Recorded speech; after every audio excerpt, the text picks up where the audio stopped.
So for a while now, I've been getting all these questions from you guys that are watching this channel about random strategies, about things to fix on the YouTube channel, other ways I can help you. And one of the requests that I've been getting is for calls, so hour-long consulting calls. I've done a bunch of these now, and in this video, I want to talk about how to structure these consulting calls so that you can start doing them on your own. The first thing I want to show you is this. This is an email that I've used a few times before. I respond with an email like this when somebody asks a detailed question that will require a decent amount of my time. And it's a pretty simple email. Hey Brandon, thanks for watching. Yes, we've been able to get it to work for lower price points. Have to go deeper on your offer to come up with a real strategy. Would love to hop on a consulting call and knock this out. Our rate is $200 for an hour if that works. And usually that's enough to get them to buy in. And the reason why I charge $200 this time, sometimes I charge $350, sometimes we charge $700, sometimes we charge $100, or sometimes I'll just call randomly and talk to people for free.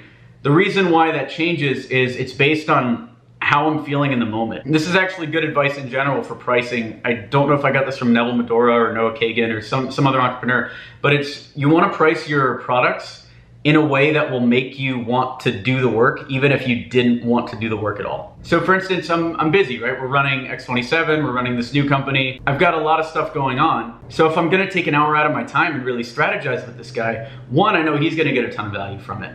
And two, I need to make it worth my time. So getting an extra 200, 300 bucks, whatever it is worth it. And so that's why I price it at that point. In terms of mindset, if you guys are just getting into coaching, I found that the easiest way to do a coaching session as the coach, as the teacher themselves, is to assume that the person on the other end is gonna get good information. In my experience, the people that join coaching sessions, they either have a burning problem or they are so close to a solution that only a few words usually are enough to solve it for them, or they already have an idea of the solution in mind and they just need your expertise, which they wouldn't be asking for if you didn't have. The person on the other end is always gonna get value because you're you. They wouldn't reach out to you for coaching if they didn't like something about what you're doing. The next one is scheduling. How do you get it on the calendar? I still use a tool called Calendly to book coaching sessions. I think it's still free. There's a paid version as well. We pay for ours 10, 15 bucks a month, whatever it is. And that plugs directly into Google Calendar and lets people book directly in your calendar. There's a ton of tools like this though, so if you don't like Calendly, feel free to go to another tool. How are people paying for these coaching sessions? I recently just found and use Google Wallet.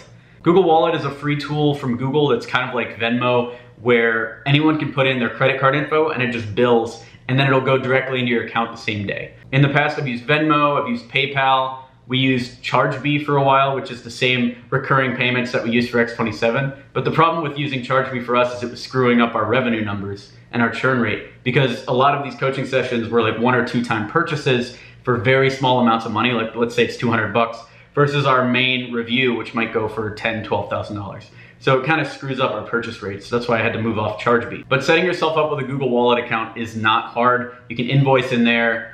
Last coaching session I did, I invoiced and was paid within 2 hours. And it's always fun to see that money come into the account. And then the last thing I wanted to cover is the process. How do you make sure that the person on the other end is getting value out of the coaching session? And I stole this idea from Neville Medhora. I used to do a lot of coaching with him, the guy who runs Copywriting Course. Great guy, and if you need copy, definitely hit him up. But he just runs his coaching sessions out of a Google Doc. So at the beginning of the session, he'll just open a blank Google Doc and we'll take notes in there, we'll go over goals, we'll go over any target markets that are in there, ask any questions, write down any questions, assign any homework. And it's all just done in that Google Doc so everyone gets access to everything. At the end of a coaching session, I always like to have a homework assignment too. So something that sets the person listening up for another week. And that's less so they'll buy another coaching session and more for them to make sure they get value out of the actual session itself. If you found this video valuable, be sure to like it to encourage this type of content on YouTube. Subscribe for more B2B sales training. And if you need marketing support for your digital agency, check out experiment27.com. Thanks.